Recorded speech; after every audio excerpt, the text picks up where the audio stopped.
friends! As you know, this week, Jess, Kylee, and I are doing special mini-sodes in celebration of Dispatcher Week, your favorite week, the one full of pizza parties and extra thank yous. I just wanted to say thank you to all my fellow dispatchers. I know how hard your job is, and I see you. It takes a special person to do the job we do. Don't forget how amazing you are, even when you're not getting the thank yous and the pizza parties. Hope you love these episodes as much as we loved making them. Thanks for listening.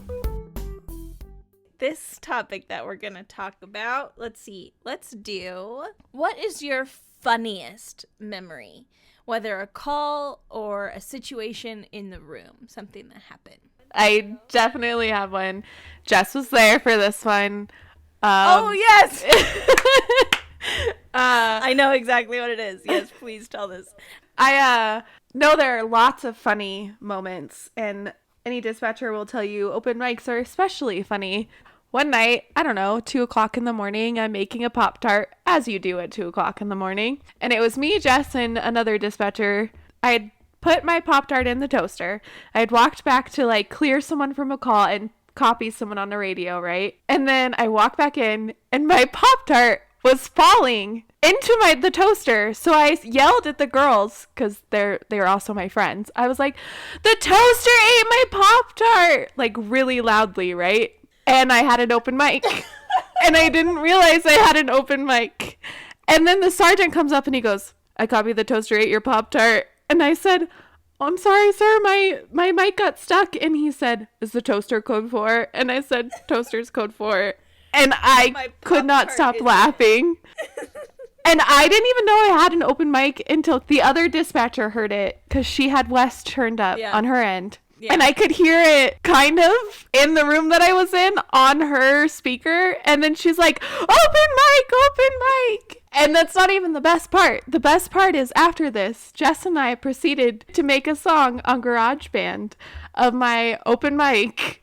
And it's literally gold. My kids asked me to play it for them. They're like, Mom, can you play that song that you made in Dispatch? And I use it as my alarm because it's just great. But I think we laughed. I was crying. We were laughing so hard. We literally spent so much time making it into a song. And it was probably one of the greatest nights that we had on shift. We had pretty good shift with all the people we worked with at that time. Mm-hmm. And it was just great. It is amazing. Probably the best song ever. That at the end of this episode, that's our song. I did not have an open mic. It was 2 a.m. in the morning. God, it was so late. I was so freaking tired. It was probably my 11th 12-hour day. And we got two 911 calls in for an elk versus a vehicle and a deer versus a vehicle on the highway about a mile apart from each other. All right. So I go to tone it out, and I didn't know I did this, and I argued till I was blue in the face that I did not do that, and I had to listen back, and then I was very embarrassed. I said it's gonna be a 962, which is an injury involved accident, and I said it's a 962 for a deer versus elk. And oh my god, deputies got on and they said we copy a deer versus elk, and I didn't catch it at first at all until we went through the whole scenario. And I think I said it multiple times. And then we went through the whole scenario, and then they came upstairs and they were like, so a deer versus an elk, that's what we went code to. And I was like, shut up. It is too early in the morning for this. I've been awake forever. Get out. But I don't know, that's one of the funniest ones. And then I had another one, but I forgot it. I don't know. Open mics are always the best. I think I had a few good open mics. Yeah, they're pretty great. I had a day where I was super frustrated, and this was a long, long time ago. One of the dispatchers, I wasn't signed off the main city channel yet, and they asked me to pick it up so that they could flip-flop. And I was already frustrated with the deputies because everybody kept mumbling. And then I got on West, and I could not understand a single person that was talking. And I didn't realize I had an open mic, and I go, I'm so tired of all these mumblers. Gold. The sergeant came on and they go, 10-9. And I was like, open mic, you can 22. And I was so embarrassed. But I was like, oh my God, and I think my phone did blow up with who's mumbling and blah, blah, blah, blah, blah. And then the other dispatcher was like, never mind, we'll just take it back over. I had a one where they were like messaging me too. It was when I was fairly new at DPS, and I was wearing this like new shirt I got, and one of the ladies walked over to me and she was like, "Oh, I really like your shirt. That color is really pretty on you." And I was like, "Yeah, I get that a lot." Like she was like telling me how pretty I looked, and I was making a joke, and then I was like, "It's really soft. Do you want to feel it?" And then she was like feeling it. They were sending me MDC messages, and one of the troopers in particular was like, "Yeah, it does look really pretty on you." And then he goes, "Oh, it does feel soft." And then I said, "Oh, I think I'm going to get another one for the gym." I said all this on the radio, and he was like, "Oh, what gym do you go to?" And I didn't realize it. And finally someone called and they were like, "You have an open mic." And I was so embarrassed. So embarrassed. My story that I was going to tell wasn't an open mic story, but I do have a couple that are pretty solid that I want to tell. One of them was, and this was, maybe a year or two before I left, so I'd been there a long time, and one of the younger deputies was out in this smaller community looking for a suspicious vehicle, and he had negative contact, so he cleared, but he was still in the area. And then he calls out over the radio again, "Hey, like, I'll be out with that vehicle, stand by for a location." And so the dispatcher and me, I'm like, I already closed the call. Now I have to open up the call back up. But my biggest frustration was he didn't give me a location. And I said, "What are you doing to me?" Insert deputy's name. And that went over the radio. And the other deputy that was working freaked out. And he was like, "Open mic, open mic, open mic." And like, that's my sense of humor. I wasn't actually upset. It was just kind of the like, "Come on, like, what are you doing?" And so I was like, "Okay, 10-4, thank you." And I like fixed it. And the deputy clears the call and calls me up on the phone. The deputy line rings, and I was like, well, I know who that is. So I pick it up, and I was like, "Hey, this is Jessica." And he was like, "Hey, it's so-and-so." He's like, "Are we good? Do we have a problem?" And I was like, "You don't know me well enough to know that that's my sense of humor. But let me explain why I had that reaction.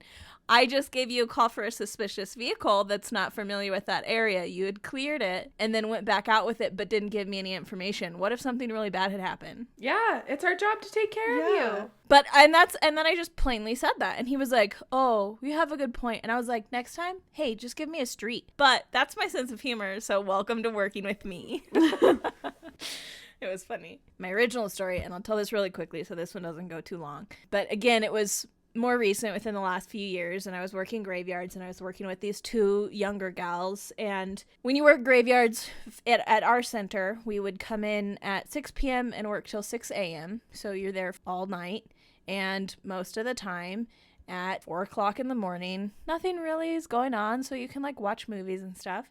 So the girls and I were in the middle of our Harry Potter marathon. I just told this story the other day. I had the channel, the other dispatcher, my partner was up on a break, and the deputy pulls traffic. He pulls a traffic stop with a speeding vehicle, and it was a very expensive car. Don't get ahead of my story. Don't jump to conclusions. You don't know where I'm going. The other dispatcher comes back from her break. Now it's my turn. So I brief her on what's going on. And so I got up, and as I'm walking around to go to where I was going to have my break, I was coming behind her, and I had stopped to give her information, and the deputy came over the radio to give the information for the driver. And she types out the name and the date of birth, and in my head, I'm like, "Hey, that's a familiar name. That date of birth is around mine. That's weird." And so I tap her on the shoulder and I point to the screen. I'm like, "Haha, like this person." And she was like, "Oh, you don't think." And I was like, "No, we're in the middle of nowhere in this tiny town. No, that's not the same name. It's the same name, but it's not the actor." No. So I go on my break. 15 minutes into my break, I'm in a different room and the door is closed. I hear my partner dispatcher. I can tell she's on the phone. I hear her go, "No effing way!" And I sit up from my break, and I was like, "Oh my God, it was him." So I come out, and I was like, "Was it him?" She's like, "Yeah." So the reason I mentioned the Harry Potter marathon is because we were in the middle of a Harry Potter marathon, and an actor, I will, of course, not say names, our deputy pulled over an actor from one of those movies. And of course, my partner dispatcher, she was very young and excitable, and she was like, "Oh my gosh, did you tell him that we were watching the movies?" And blah, blah, blah. He's like, No, it was just he handled it so well. He was like, it's just a regular traffic stop. He's just another dude, which is exactly the response you want from a good law enforcement officer. We got to see, he showed us his body cam of it. So I'm so jealous. It's so funny. jealous. He's so like proper and everything. And you just want to be like, yeah, buddy, I know you were speeding. It was so funny. I'll never forget that. I will never forget when you texted me that. I jumped out of bed and I was like, oh my God, Ryan, you will never believe who so-and-so pulled over. And I told him and he's like, I don't know who that is. And I was like, are you kidding me? I remember when you told us about that and I was like, there's no way. I was like, there's no way. And I think I did the same thing. I sat up and I was like, you'll never guess what just happened in dispatch. And even if Ryan pulled over someone from the Harry Potter movies, he wouldn't know who they were. On that note, we can move into our next topic, which is something you'll never forget. So is there something else besides that Harry Potter memory that I'm so jealous that you got to see the body cam footage for? That is definitely one. There's a couple. I've got good ones and I've got bad ones. Those memories and, you know, those moments pop up in your head when you're working something. So you've got the heavy things like that. And then you've got a Harry Potter actor being pulled over for speeding. And then just, I remember... This is funny in hindsight. It happened so long ago. It was right after I got signed off and I was working independently, and it was like my very first graveyard shift, and it had to have been like 4:00 in the morning. And we got a call for a female that was struck by a vehicle. Like the vehicle was backing up and she got hit. We confirmed that she was conscious, alert, responsive, and breathing. So there was still injuries, but we knew it wasn't dire. So we kind of had time to evaluate the scene and determine what sort of injuries she had while people were responding. And I was so tired. And again, this is only funny in hindsight. It's not funny in the time. But I was so tired, and this girl, the reporting party, was... A lot of people don't know what to expect when they call 911 because they only see it in movies and things like that. And movies and TV shows just say, 911, where's your emergency? And then they give a location, and then that's like it. I need help here because this happened. And then that's it. So they don't understand that, like, I'm going to need a little bit more information than that. So I'm talking to this young girl, probably early 20s, and I'm trying to get information about her friend. We've confirmed alert, responsive, breathing, trying to figure out if she has any injuries. And this girl snaps at me and she goes, I'm not a doctor. And I remember slamming my hand out on my desk. Don't do what I did. I had a bad 4 a.m. tired response. Don't do what I did. It's funny now because it's 10 years later. I remember slamming my hand down on the desk and saying, I'm not asking for a diagnosis. Is she bleeding or broken? And the girl kind of like was like, oh, no, I don't see anything like that. I think that's funny. That girl probably doesn't. I do. Her friend was okay. Her friend was fine. Don't do what I did. Don't do what I did. That is funny. That is funny. I think every dispatcher has had that moment where like a reporting party has a smart ass comment to make when a question's asked and you're just like, I'm legitimately asking, is this person breathing? Or like if you're standing next to them and they got hit by this car, do they like, is their bones sticking out? Like, right? Do they look weird? Like I'm not there. You are my eyes on scene. There's a lot of things that I'll never forget. Like Jessica said, you've got the heavy stuff, right? I still have dreams about the day I worked an officer's death. So, and I still have like very vivid, like I have a very vivid memory of it. I have very vivid dreams of it, of like what happened. And I don't think I'll ever forget. It was such a defining day and a defining moment in my life that I don't think I'll ever forget that. And then there was one other one where I did everything in my power that I knew how to do, but I had a lady who died on the phone with me. She had a stroke, and it felt like forever. It felt like forever on the phone, but it was only like a few minutes. But I'll never forget that. And then I think the best thing that happened out of that is that there was a sergeant I worked with on the county radios, and he was pretty gruff and short with people. And he had been in law enforcement for a real long time. He used to work before he came to our agency, he had worked for Los Angeles County Sheriff's Office, and he had worked the riots and all of that stuff back in the day. So he had a lot of experience, and I thought he was really cool, but he was very much of a to the point kind of man. And he, as a newer dispatcher, like I kind of had to prove myself to him. And I don't think that I had done a very good job in the beginning because I was learning. But when this happened, I remember being very like assertive with them on the radio. Like I needed somebody to get there now. And it wasn't a question, like this person needed help immediately. And I remember staying on 911 throughout the entire call until somebody was next to her. That sergeant drove all the way back from that rural part of the county to come to dispatch and come and check on me and make sure that I was okay. And I think in that moment, he showed that he was still a human and he wasn't just this gruff person.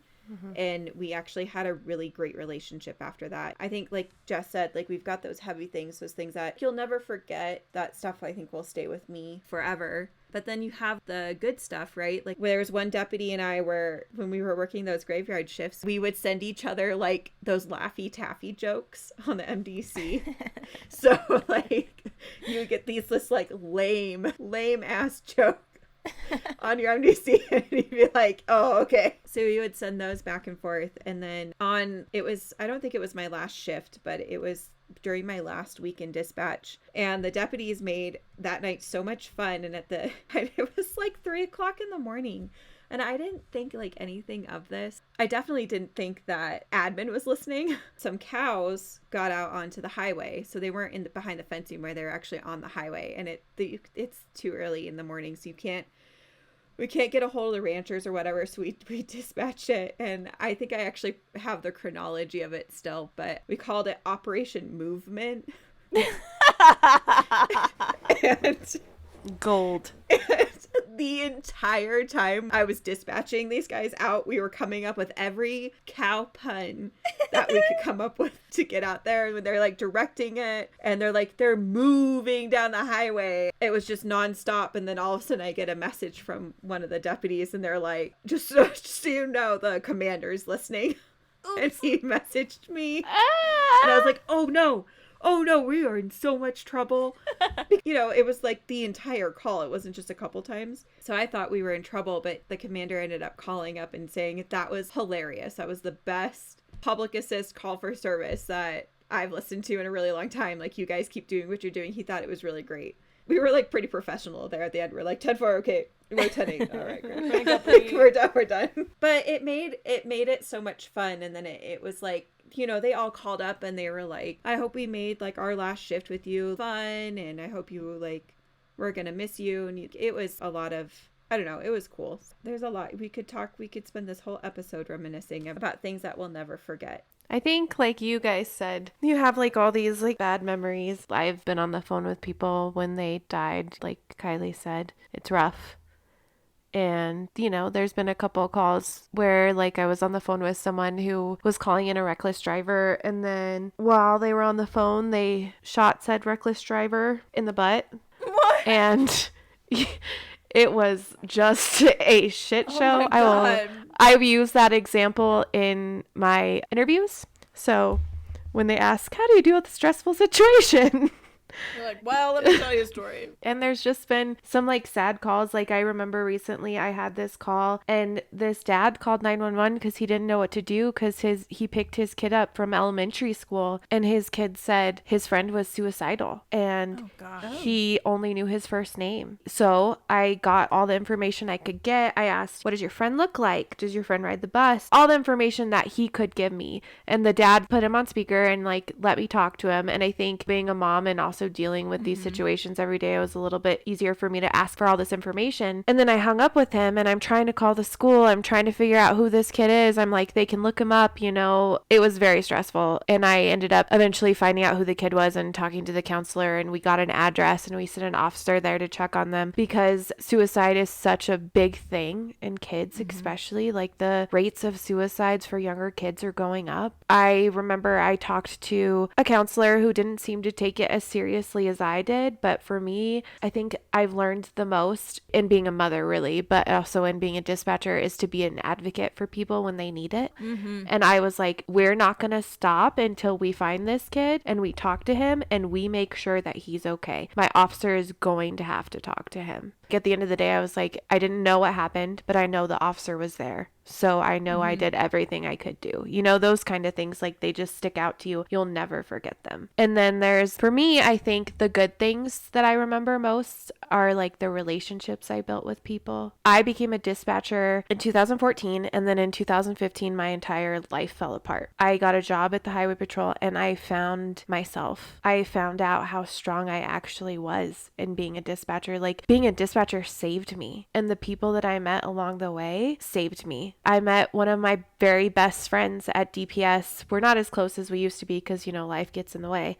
But she pushed me when I was at a point where I trusted no one and I didn't really have friends. And I'll never forget this. I was taking Jude to a soccer practice, and here I am. I had a 1-year-old, a 2-year-old, and then my older kids. And I had to take him to practice, but I'm chasing these kids around, and I had told her, oh, I have to go to practice because she asked if I could do something. And she showed up there to help me with the kids. She just showed up, and that's how we became friends. And she pushed me to go to nursing school, and I will never forget that. There's like those relationships, or like I went on a ride along one day and just so happened to be with Ryan, and now I'm marrying him. Me and Kylee became friends again. I met Jess. You know, it's just so much of my life has been positively impacted by being a dispatcher.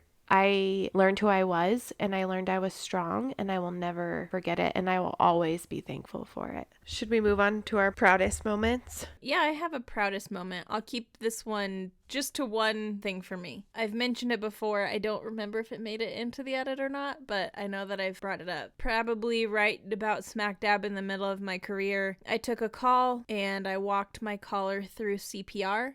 And CPR was effective and kept the patient alive long enough for medics to get there to stabilize him. He was taken to the hospital and then flown to another hospital. My manager at the time received feedback that what I had done impacted somebody's life. And, you know, we talk about that we do that every day, but it goes back to seeing the end of the story, which doesn't happen a lot. That patient actually had like family ties to the department, and the call started off as just like a fainting subject. It wasn't anything super serious. And then the initial call was handled by another dispatcher, and I picked it up when they called back because they put the call in. Medics were on their way. Everything seemed fine. And before medics got there, his condition declined. I took it and recognized that CPR needed to be started. And the gentleman in the background said, okay, what do I do? And so I walked him through CPR, and he did a phenomenal job. I'm only giving you the words. It's your actions that make or break how effective something is. The ambulance company and the fire department reached out through the city to actually give me an award. The department, I didn't actually get an award from our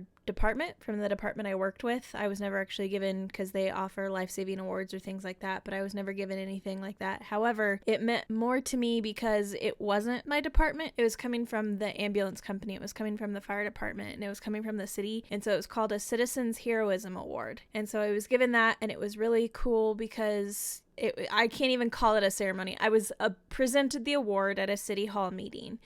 And my caller, not the patient, because he was still in care, he was still in another city, but my caller was there, and it came to find out that City Hall and city management is very familiar with him, and he's a very, I guess, can tend to be stubborn, because I remember one of the questions they asked me when they were talking about it and like congratulating me, and they're like, we're very familiar with him. How did you get him to do what he needed to do? And I was so nervous at the time because I struggled with the inner battle of being presented an award for something that's just my job. Mm-hmm. And for a long time I thought I didn't deserve it, and it took a long time for me to step back and be like, no, I did a good thing. And whether it could have been anybody else that answered that phone and done the same thing, but it was me in this circumstance. I was so nervous, and I said the same thing then too, like, I'm only giving the directions.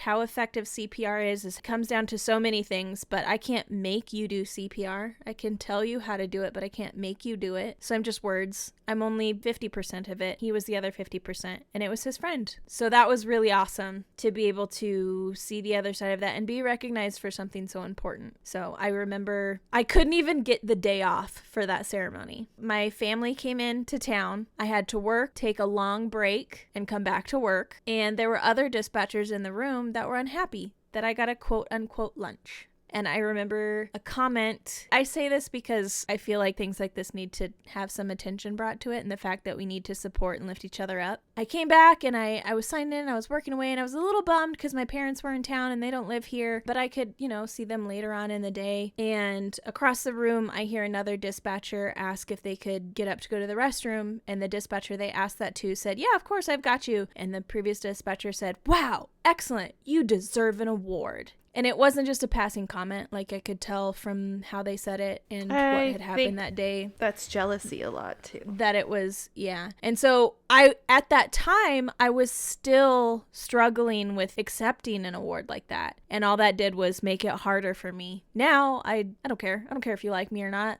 I answered that call. I helped that person. Next time, it could be you. You know what I mean? And I will support you when that happens. But that is my proudest moment. There's a long list of them. I'm so proud of a lot of things that I did, but so this doesn't last forever, that's my one.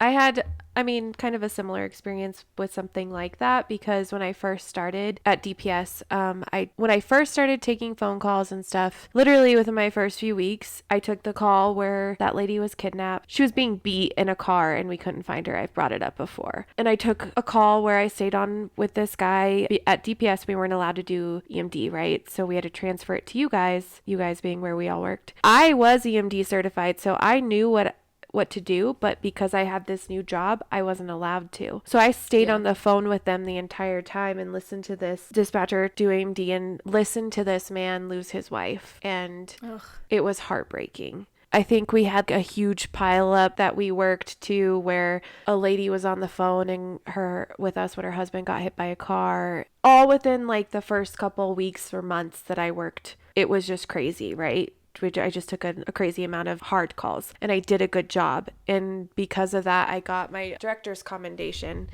And I had been a dispatcher for an ambulance company, but that's completely different for what I was doing now. So I was like, I've only been doing this for like 6 months. I don't deserve this award, kind of like how you were feeling, Jess. But they were recognizing like that I was doing so well and I was so new at it and I was handling it so well. They came in and kind of gave it to me in the room. And I remember another dispatcher made a kind of comment towards me. And I felt like, oh, maybe I really don't deserve this award. But when we said we were going to talk about our proudest moment, I was going to talk about that because I had just started this new job and I was doing so well at handling it that they recognized that. And now I look back and I'm really proud of myself for that. Yeah, that's awesome. Kylee? That is awesome, Brittany. I think that's a really proud moment. Like, you should be proud of yourself. And Jessica, you should be proud of yourself too. But I think my proudest moment, the department that we worked for has been in my life forever, since I was born. My dad and my stepmom were police officers. Law enforcement kind of runs in my family.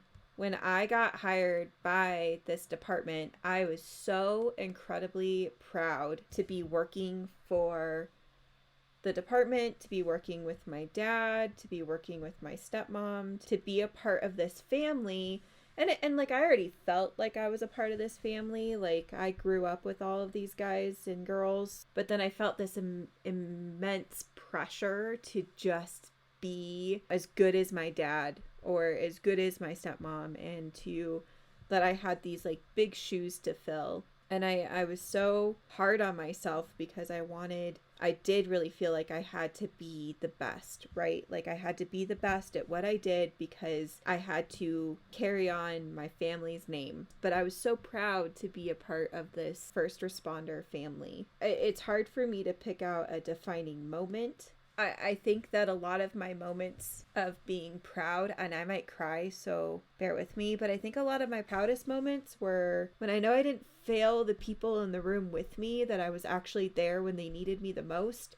And when I got those people that I've grown up with, those people that I look up to and have a lot of respect for, that I made them proud and I got the thank yous and, maybe a letter of commendation or recognized by them, not by my admin, but by them, that I did a good job. So those phone calls when they said, you did great with this call, like, do that every time. Or there was one sergeant when I very first started, it wasn't even with the police department, it was with the county sheriff's office, where he called and He goes, Kylee, do you know the movie Drop Zone? And he was like, there's this moment in that movie where he says something about, you've earned my respect. Like, you showed me that you'll be there every time. Like, you're here and you're going to show up. And he called me and he said, he used that movie as an example, and he goes, you're brand new. And he goes, you've earned my respect. I know that sometimes we talk about, like, sometimes that can be kind of not great, but to be so new and to hear that this person that I've never met and I didn't know, and he's a sergeant, that I earned his respect because I put forth my best effort.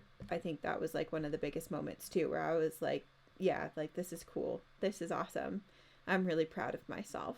Yeah, there's a lot. There's a lot of moments out there.